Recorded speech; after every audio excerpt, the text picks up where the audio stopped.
너희는 베델에 가서 범죄하며 길갈에 가서 죄를 더하며 아침마다 너희 희생을 3일마다 너희 11조를 드리며 누룩 넣은 것을 불살라 수음제로 드리며 낙헌제를 소리내어 선포하려무나. 이스라엘 자손들아, 이것이 너희가 기뻐하는 말이라. 또 내가 너희 모든 성읍에서 너희 일을 깨끗하게 하며 너희의 각 처소에서 양식이 떨어지게 하였으나 너희가 내게로 돌아오지 아니하였느니라.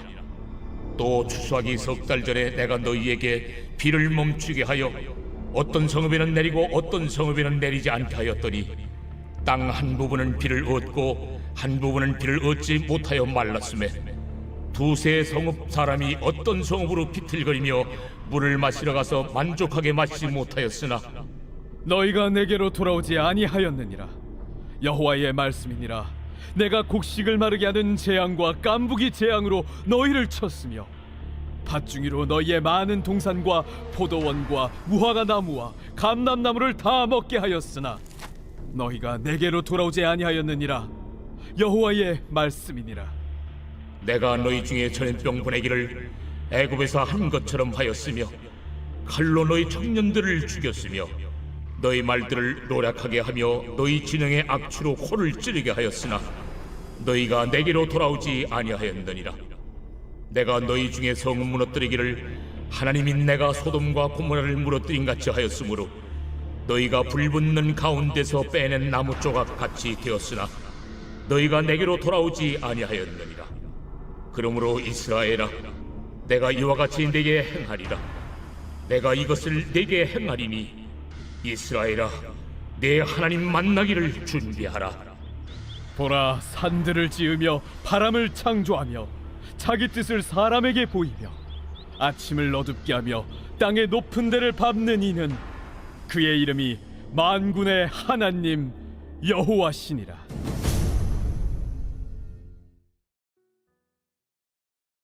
(12월 8일) 주일입니다. 오늘은 아모스 4장 4절부터 13절 말씀을 함께 보겠습니다. 오늘 말씀은 크게 세 부분으로 나눌 수 있습니다. 4절과 5절은 이스라엘이 평소에 하나님께 예배드리던 모습을 설명하고 있습니다. 6절부터 11절은 하나님이 이스라엘을 징계하시고 심판하셔도 돌이키지 않는 모습이 나옵니다. 12절과 13절에는 하나님이 작정하시고 이제 내가 너희들을 만나겠다고 말씀하십니다. 먼저 6절부터 11절을 보겠습니다. 가운데 부분입니다. 하나님이 이스라엘에게 다양한 재앙들을 내리셨습니다. 6절에 보면 너희 이를 깨끗하게 하고 각 처소에서 양식이 떨어지게 하였다 하십니다. 이를 깨끗하게 하였다고 하십니다. 하나님은 치과의사나 치위생사가 아닙니다. 스케일링해 주셨다는 뜻이 아닙니다. 이가 깨끗하겠다는 것은 이로 씹을 게 없다는 의미가 담겨 있습니다. 먹을 게 없었다는 겁니다. 기근으로 인해서 식량이 떨어지는 그런 재앙을 주셨다는 말씀입니다. 그 다음 징계는 7절에 나옵니다. 비가 내리지 않았습니다. 그럼 물이 없는 거죠. 마실 물이 없는 고통스러운 상황도 하나님이 겪게 하셨습니다.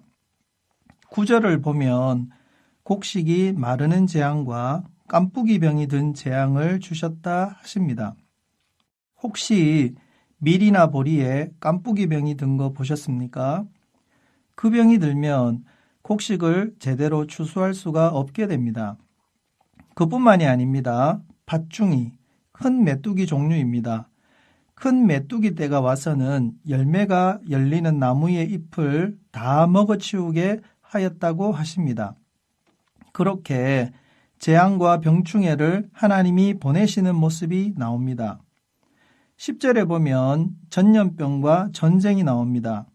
하나님이 칼에 공격당하고 말들을 빼앗기는 상황도 주셨다고 하십니다. 11절에 보면 소돔과 고모라가 무너질 때처럼 만들었다고 하십니다. 아마도 지진을 말씀하시는 것으로 보입니다. 이처럼 다양한 5가지 재앙을 내리시면서 하나님께서 기대하신 것은 무엇이었을까요? 그들이 잘못을 깨닫고 뉘우치며 돌아오는 모습이었을 겁니다. 그러나 그들은 돌아오지 않았습니다. 너희가 내게로 돌아오지 아니하였느니라. 여호와의 말씀이니라. 라는 말씀이 5번 반복되고 있습니다. 6절에도 나오고 8절에도 있습니다. 9절에도 있습니다. 10절, 11절에도 나옵니다. 하나님은 이렇게 이스라엘을 돌이키려고 여러 가지 상황 속에서 개입하셨는데도 그들이 돌이키지 않았습니다. 그러니 하나님께서는 최후 통첩을 하십니다. 12절은 그러므로라는 단어로 시작합니다. 이 그러므로는 앞에 이스라엘이 한 행동 전체를 받는 그러므로입니다. 하나님이 이렇게까지 징계를 하셨는데도 이스라엘이 돌아오지 않았습니다. 그럼 이제 하나님이 어떻게 행하실까요? 내가 이와 같이 내게 행하리라. 내가 이것을 내게 행하리라. 같은 말을 2번 반복하십니다. 같은 말을 2번 하는 건 그만큼 강력한 의지를 나타내는 겁니다. 반드시 그렇게 하시겠다는 뜻이지요. 이스라엘아, 내 하나님 만나기를 준비하라. 하나님이 이스라엘을 만나시겠답니다. 하나님과 만날 준비를 하랍니다. 하나님 만나면 좋은 거 아닌가? 그런 생각이 든다면 분위기 파악을 잘못한 겁니다. 13절을 보겠습니다.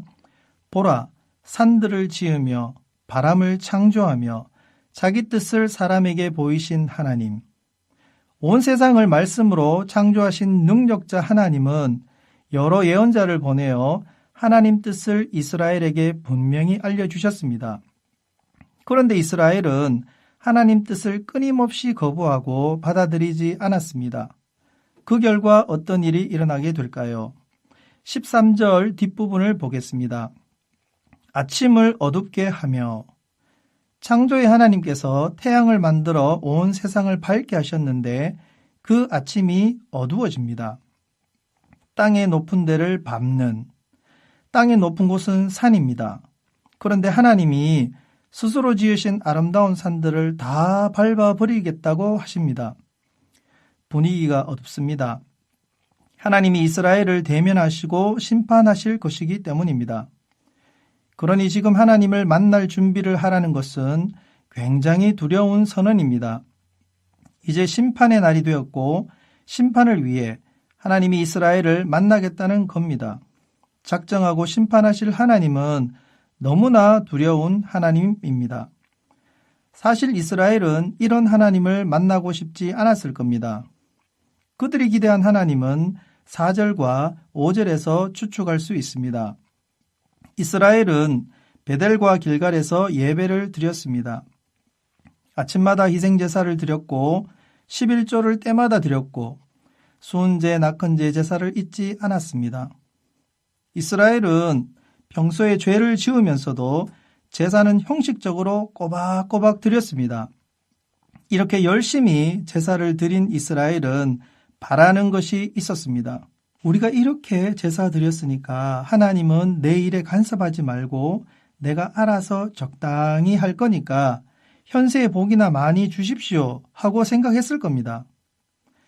우리도 마찬가지입니다. 주일날 예배 드리고 있습니다. 11제도 드립니다. 그러니 내가 6일 동안 사회생활하면서 하는 일에는 관심 갖지 마십시오. 신경 쓰지 마십시오. 그건 제가 잘 알아서 하겠습니다. 그러면서 하나님 없이 제멋대로 살지는 않았는지 살펴봐야 합니다.